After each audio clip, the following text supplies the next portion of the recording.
Assalamualaikum warahmatullahi wabarakatuh. Alhamdulillahilladzi arsala rasulahu bil huda wa dinil haqq liyudhhira 'ala dini kullihi wa kafa billahi syahida. Asyhadu an la ilaha illallah wahdahu la syarika lahu wa asyhadu anna Muhammadan abduhu wa rasuluh. Allahumma fashalli wa sallim ala nabiyyina Muhammadin wa ala alihi wa sahbihi ajma'in. Amma ba'du, hadirin hadirat jamaah salat Isya yang dimuliakan oleh Allah Subhanahu wa taala. Syukur alhamdulillah kita panjatkan kehadirat Allah Subhanahu wa taala yang memberikan nikmat kepada kita semua, menyampaikan kita untuk bisa melaksanakan amal ibadah puasa khususnya sampai di hari yang ke-14 ini. Besar harapannya semoga Allah Subhanahu wa taala menerima amal ibadah kita, menyempurnakan hal-hal yang kurang, dan semoga kita bisa istiqomah untuk menjalankan target-target Ramadan kita pada tahun ini. Hadirin hadirat yang dimuliakan oleh Allah Subhanahu wa taala, kita ikut berbelasungkawa atas kejadian musibah yang menimpa kapal selam Nanggala yang Allah Subhanahu wa taala memberikan iktibar kepada kita semua. Semoga kita bisa mengambil pelajaran yang banyak atas musibah tersebut, dan kita berdoa kepada para awak kapal yang gugur menjalankan tugas. Semoga Allah Subhanahu wa taala mencatat mereka sebagai syuhada jika mereka muslim, dan semoga Allah Subhanahu wa taala memberikan kemudahan nanti pada saat penghisapan para awak kapal yang gugur tersebut. Hadirin yang dimuliakan oleh Allah Subhanahu wa taala, di samping itu kita juga dikejutkan dengan berbagai macam problematika di negara kita ini, utamanya umat Islam saat ini semakin dikucilkan, semakin terpojok, sehingga kita sebagai orang-orang yang memiliki akal sehat hendaknya tidak mengikuti pola pikir orang-orang yang membuat aturan-aturan, apakah itu yang bernama dengan Islam Nusantara, apakah itu yang kemudian mereka bersekongkol untuk menghapuskan dan mengharapkan agar 5 pasal 5 sila Pancasila ini dihilangkan, karena di sana ada kata-kata ketuhanan yang Maha Esa. Dan panjenengan semua bisa melihat, bisa membaca, bisa mendengar bagaimana ada upaya untuk menghilangkan kecintaan kita kepada negara Republik Indonesia ini. Bahkan bahasa Indonesia pun dihilangkan dalam PP 57 tersebut. Hadirin yang dimuliakan oleh Allah Subhanahu wa taala, berangkat dari itu semua, kita sebagai umat Islam yang senantiasa diasah otak, diasah pikiran kita, bagaimana Allah Subhanahu wa taala memerintahkan kita untuk sholat. Innas salata tanha 'anil fahsya'i wal munkar, dan semuanya itu adalah fahsya dan mungkar. Makanya kalau sholat kita benar, insya Allah kita akan mengingkari itu semua. Jangan sampai kemudian kita ikut-ikutan ketika ada umat Islam yang dipojokkan, kita ikut-ikutan untuk mengolok-olok mereka. Disebutkan dalam surat Al-Baqarah ayat 266, Allah Subhanahu wa taala berfirman, A'udzubillahi minasyaitonirrajim. Ittabarra'al ladzina tubi'u minal ladzina taba'u wa ra'awul 'adzaba wa taqatta'at bihimul asbab.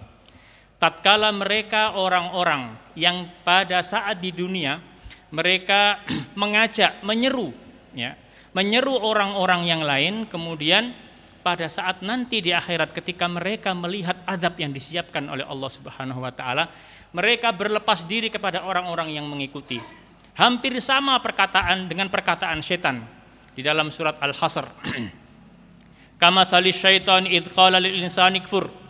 Sebagaimana perkataan setan ketika mereka mengajak manusia supaya kufur, tapi ketika mereka kufur, apa yang mereka katakan? Inni akhafullaha, sesungguhnya aku takut kepada Allah Subhanahu wa taala. Sama seperti itu nanti orang-orang yang saat ini mengajak kepada keburukan, mengajak supaya mungkin membuat aturan-aturan yang menyengsarakan umat Islam, dan didukung oleh orang-orang Islam yang mungkin tidak punya akal. Kebetulan mereka tidak punya akal pada hari ini, pada saat ini. Mereka nanti ketika melihat azab Allah Subhanahu wa taala saling berlepas diri. Wa taqatta'at bihimul asbab. Maka mereka seakan-akan tidak kenal. Saat ini yang mereka mungkin dibayar, saat ini yang mereka mungkin diberikan jabatan, saat ini yang mereka mungkin diberikan dukungan dan lain sebagainya, pada saat nanti mereka melihat azabnya Allah Subhanahu wa taala, taqatta'at bihimul asbab. semua dulu yang pada saat di dunia seakan-akan, bukan seakan-akan, memang mereka kemudian berlepas diri. Apa kata orang-orang yang mengikuti dengan penyesalan mereka? Qala alladzina taba'u, orang-orang yang dahulu di dunia mengikuti, yang penting dapat uang, yang penting dapat jabatan, yang penting senang, ya.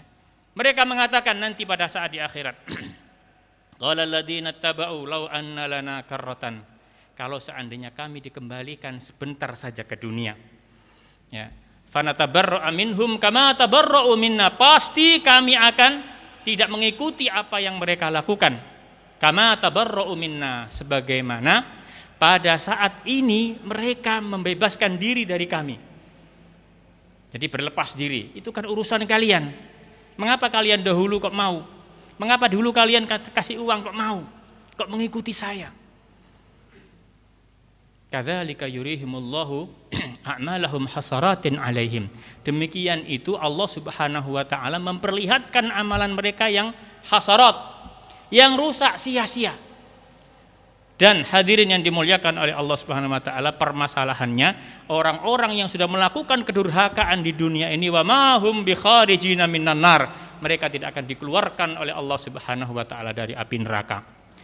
Oleh sebab itu perlu untuk kita ikuti apa yang difirmankan oleh Allah Subhanahu wa taala di dalam surat Az-Zumar, di mana Allah Subhanahu wa taala memerintahkan kita untuk inabah, atau kalau kita balik di ayat yang ke-55 baru kemudian ayat yang ke-54, di sana ada ittiba dulu, mengikuti aturan Allah Subhanahu wa taala dan mengikuti aturan Rasulullah sallallahu alaihi wasallam. Tapi kalau di ayat yang ke-54 Allah Subhanahu wa taala berfirman, wa anibu ila rabbikum wa aslimu lahu min qabli ay ya'tiyakumul adzab tsumma la tunsurun.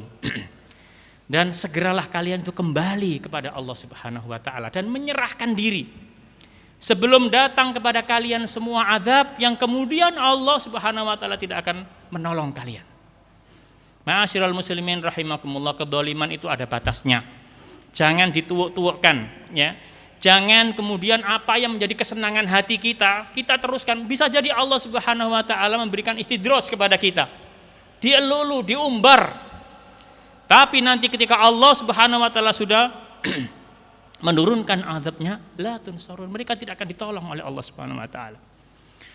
Kemudian di dalam ayat yang selanjutnya, wattaba'u ahsana ma unzila ilaikum min rabbikum min qabli ay ya'tiyakumul adzabu baghtatan wa antum la tash'urun.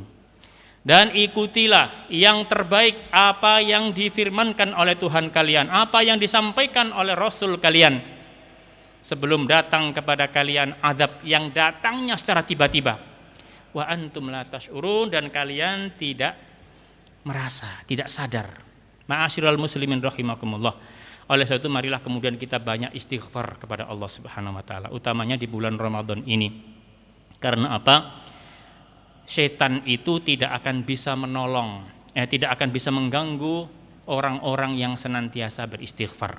Kata iblis mengatakan, wa izzatika wa jalalika, demi kehormatanmu, demi kemuliaanmu, demi keagunganmu, la abraghu ughwi ibadaka madamat arwahum fi ajsadihim, selama nyawa mereka ada di jasad mereka, aku tidak akan henti-hentinya untuk memprovokator mereka, mengganggu mereka. Apa kata Allah Subhanahu wa taala? Wa izzati wa jalali, demi keagunganku, demi kemuliaanku, ya. La azalu aghfir lahum mastaghfaruni, aku akan terus memberikan ampunan kepada mereka dengan satu syarat, mereka minta ampun kepadaku. Dan ini ampunan Allah Subhanahu wa taala ini yang tidak akan bisa dipengaruhi atau diganggu oleh setan tadi. Semoga Allah Subhanahu wa taala memberikan kepada kita semua kemudahan waktu, kemudahan hari untuk kita senantiasa beristighfar dan bertobat kepada Allah Subhanahu wa taala. Utamanya kita tidak mengikuti aturan apapun selain aturan yang digariskan oleh Allah Subhanahu wa taala dalam Al-Qur'an dan aturan yang telah ditetapkan oleh Rasulullah sallallahu alaihi wasallam, diikuti oleh para sahabat, diikuti oleh para tabi'in dan salafus saleh. kemudian kita semua menyerahkan diri kepada Allah Subhanahu wa taala dengan beristighfar. Barangkali upaya yang sudah kita lakukan ini ada kesalahan, bisa diampuni oleh Allah Subhanahu wa taala. Aqulu qouli hadza, kurang lebihnya mohon maaf yang sebesar-besarnya. Usikum wa nafsi bi taqwallah faqad fazal muttaqun. Wassalamualaikum warahmatullahi wabarakatuh.